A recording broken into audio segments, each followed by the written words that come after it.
The 17 News at Sunrise podcast is brought to you by Clinica Sierra Vista. Welcome back to the 17 News at Sunrise podcast, where we share your news on your schedule. Working in the spirit of the Golden Empire, this is 17 News at Sunrise.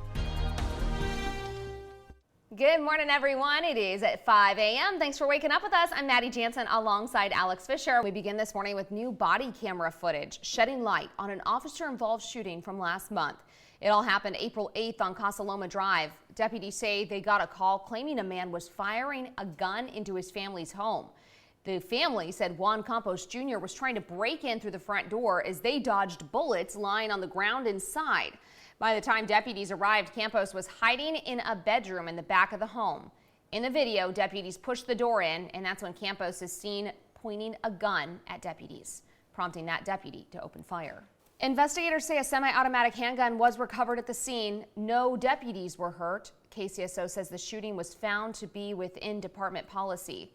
Campos remains in the hospital and is scheduled to be arraigned next week. A woman accused of causing a drunken, fiery crash has been ordered to stand trial. The crash happened back in September on Taft Highway.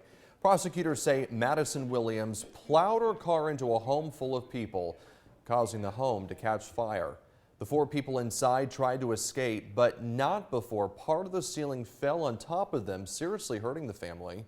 One of the people hurt was a baby. A judge this week found sufficient evidence for the case to proceed. Williams faces 3 felony charges. A new report reveals that most of California's snowpack still has yet to melt, and that means flooding remains a serious threat. State crews found that the snowpack is still at 250% of normal levels for this time of year.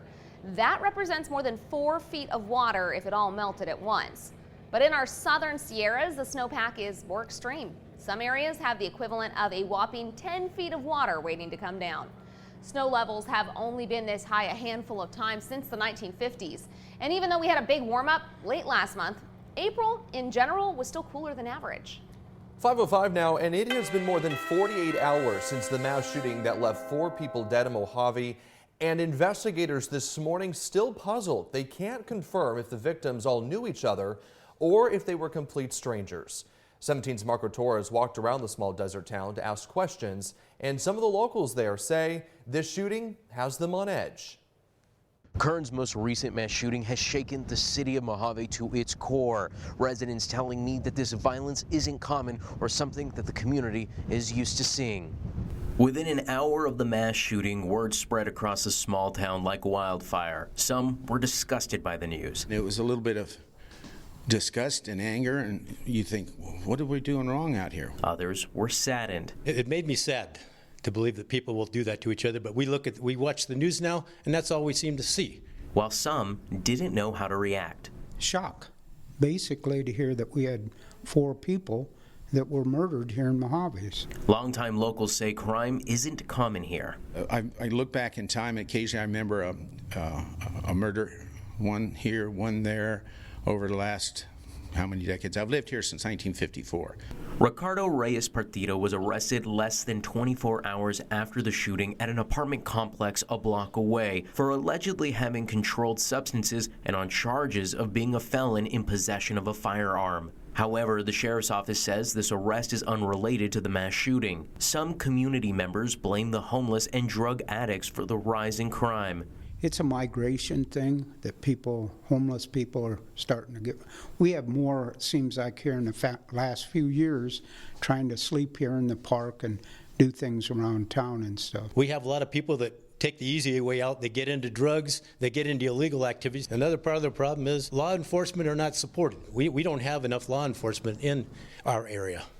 There's still many questions and not enough answers. We'll continue following this and update you on our website at kget.com. Reporting from the city of Mojave, Marco Torres, 17 News. Meantime, the sheriff's office is urging anyone to call them with any information that they may have, even if they think it is not relevant. Making news around the nation, the White House is bracing for an expected rise in migrants crossing the U.S.-Mexico border. This in anticipation of COVID restrictions known as Title 42 being lifted next week. They allowed U.S. officials to turn away tens of thousands of migrants crossing the southern border over the past few years. NBC's Bree Jackson is in Washington with the latest on the Biden administration's plan.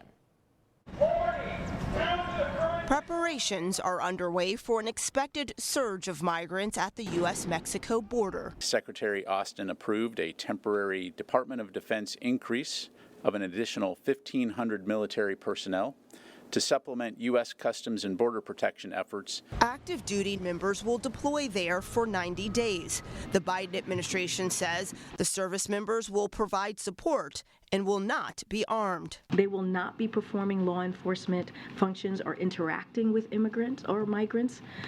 This will free up Border Patrol agents to perform their critical law enforcement duties. Over the past year, there's been a record number of illegal border crossings.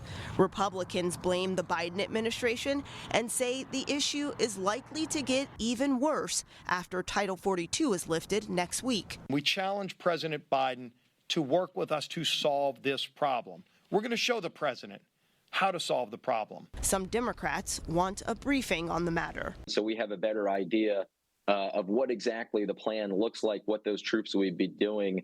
Federal leaders say border officials are already short on money and resources.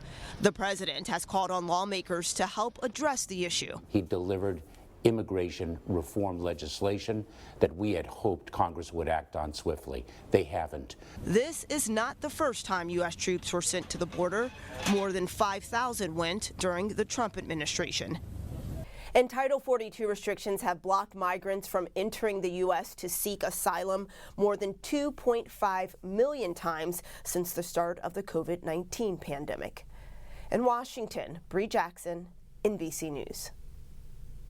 17 Court Watch this morning. We just heard staggering testimony in the trial of Trezell and Jacqueline West yesterday. Those are the parents accused of murdering their two adopted boys more than 2 years ago. An interview with the couple's oldest biological son was played in court yesterday.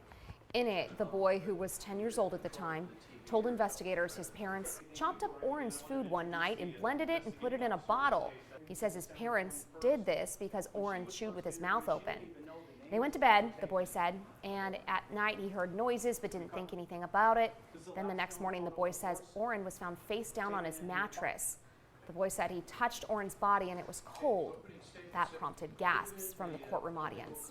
In the interview, he says Oren died before the family ever moved from Bakersfield to California City, and that his parents told him Orson went to see his grandmother soon after that. On the other side of the grapevine, thousands of riders took to the streets, picketing in front of several Hollywood studios. The first strike by WGA members since George W. Bush was president. The walkout bringing Hollywood production to a stop, and it is only going to get worse the longer this strike happens. A big difference in this strike compared to the one 15 years ago is many riders are worried about getting replaced by robots. Coming up later on the Today Show, why riders say they have deep concerns about artificial intelligence. Well, as the saying goes, time is money, and Congress is running out of both quickly. President Biden's invitation to congressional leaders to discuss the debt ceiling has been accepted by House Speaker and Bakersfield Congressman Kevin McCarthy. Ryan Nobles has the latest on this test of wills and its potential impact. A staring contest on Capitol Hill, with a looming June deadline to avoid America's default. Republicans passed a plan to raise the debt limit if Democrats agree to spending cuts, calling for President Biden to get on board. Republican Congress has passed a debt ceiling increase, but he doesn't want that apparently, so he needs to come forward with a plan. While the White House saying the president will insist on passing a debt limit increase without those spending cuts. What I'm going to say is we've been very clear. It needs to be done without condition. Default, analysts say, could lead to an economic disaster, including a stock market plunge, erasing $10 trillion in household wealth, hitting Americans' 401ks. And then there's the likely rise in interest rates. And while Social Security and Medicare payments should be spared, other federal benefits, including to the poor and veterans, could be delayed or halted. A major worry for Kate Wyatt, a Gold Star wife raising her son Michael. Her husband, Corporal Derek Wyatt, was killed in Afghanistan one day before Michael was born.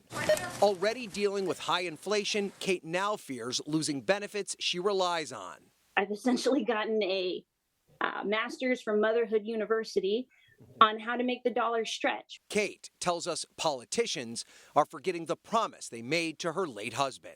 I can't move on with my life and help people like me because of the government refusing to have negotiations and compromise in the same way that they have expected veterans to negotiate and compromise. Do you feel like you've done more than compromise? I mean, you have paid the ultimate sacrifice, right? Absolutely. And we've learned that all 4 congressional leaders will be at next week's meeting with President Biden, but GOP Senate Leader Mitch McConnell said it will be up to Speaker McCarthy and the president to hash out a deal. The 17 News at Sunrise podcast is a production of KGET and Nexstar Media Group. For more on all of the headlines in today's show, head to kget.com.